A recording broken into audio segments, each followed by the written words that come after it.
불교의 발상지인 인도에서 지난 4월 14일을 전후해 인도 불교의 아버지로 불리는 암베드카르 박사를 기리는 크고 작은 행사가 곳곳에서 열렸습니다.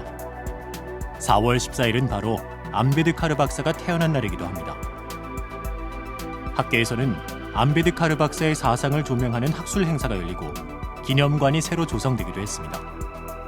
또 암베드카르 박사의 고향과 그를 따르는 사람들은 그의 탄생을 기념하는 행사를 곳곳에서 열기도 했습니다. 암베드카르 박사는 인도 독립을 위해 간디와 함께했던 독립운동가이자 초대 인도 법무부 장관을 지내며 인도 헌법을 만든 법학자였습니다.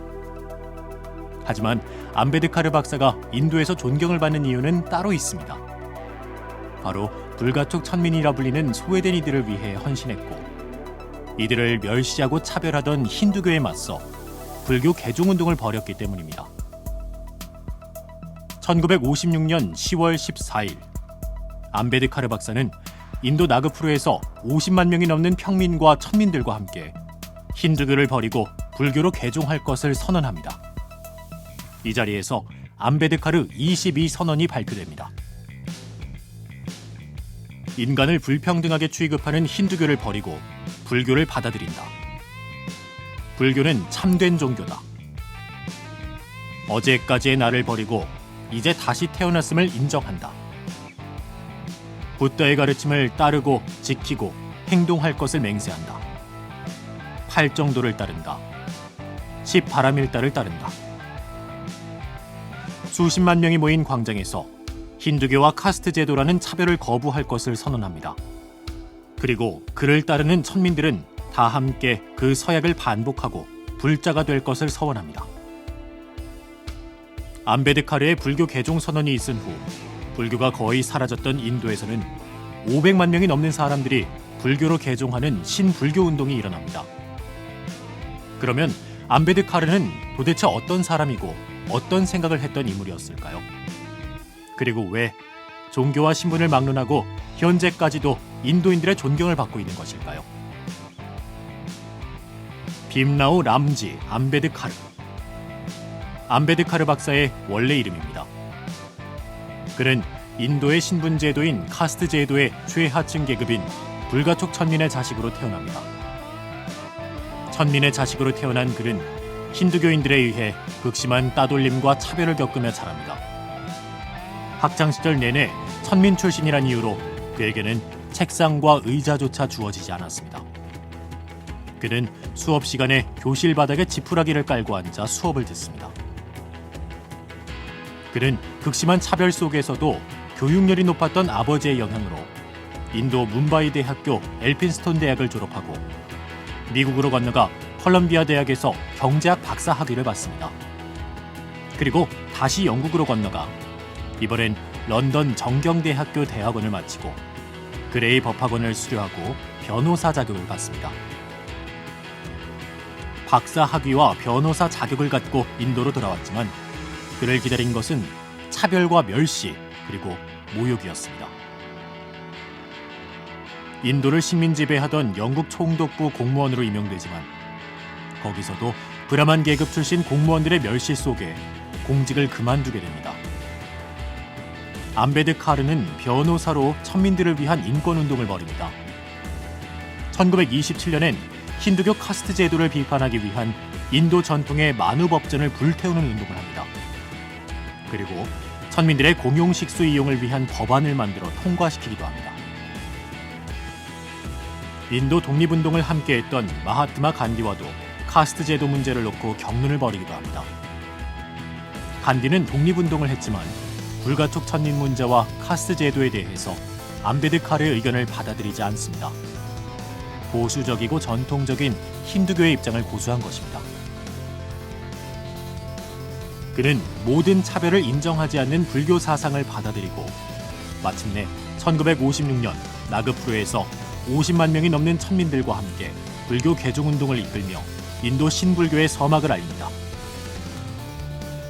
이런 그는 불교 개종을 결행한 후 2달이 지나지 않아 갑작스럽게 사망합니다. 바닷가에서 열린 그의 답의식에는 70만 명이 넘는 사람들이 참석합니다. 그와 함께 불교로 개종했던 불가촉 천민들은 그를 바바사헤브라고 부릅니다. 아버지와 같은 스승이라는 의미죠. 암베드카르가 인도 사회에 남긴 영향은 매우 큽니다. 그가 태어난 4월과 불교 개종을 선언한 10월이 되면 어김없이 인도 곳곳에서 불교 개종 행사가 열립니다. 적게는 100명 정도에서 많게는 1000여 명에 가까운 천민들이 그를 따라 불교로 개종합니다. 올해 그의 생일에도 많은 이들이 그의 탄생을 축하하며 다양한 행사를 열었습니다. 마을 곳곳에서 그의 뜻을 기리며 코로나 확산으로 어려움을 겪고 있는 빈민들을 구제하기 위한 식량 기부와 봉사 활동이 열렸습니다.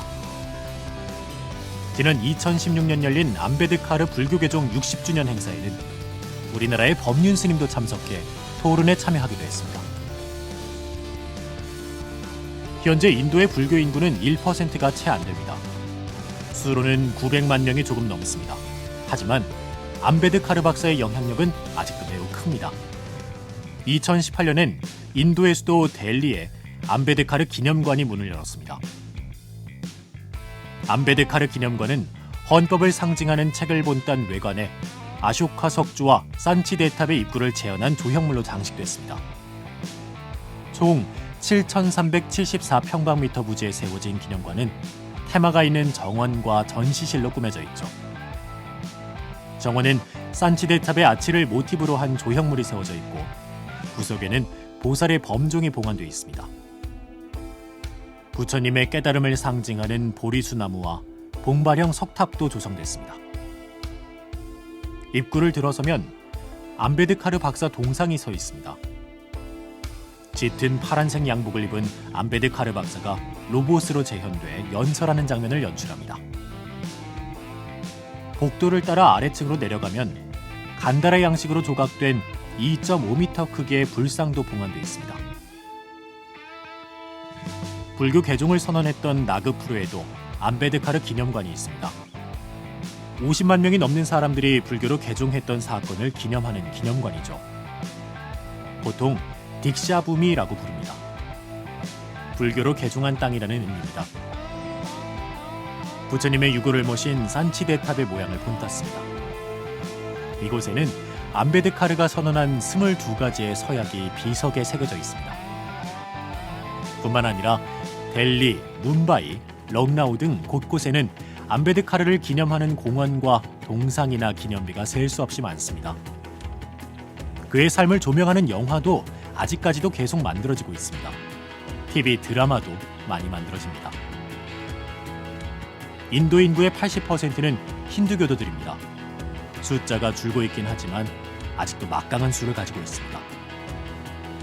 이들은 신분 차별과 성 차별에 반대하고 힌두교 전통의 관습을 거부하는 불교도들에 대해 호의적이지 않습니다. 하지만 이들도 암베드카르 박사에 대해선 함부로 하지 못합니다.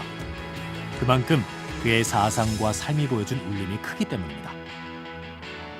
불본 행집경에는 천민이었던 우팔리의 출가 이야기가 나옵니다. 우팔리는 원래 부처님의 친척이자 카필라 왕국의 왕자 7명의 머리를 깎던 이발사였습니다. 7 왕자가 부처님을 따라 출가하자 우팔리도 출가하고 싶어합니다. 하지만 천민 출신이었던 우팔리는 자신의 출가를 부처님께서 받아주실지를 걱정합니다.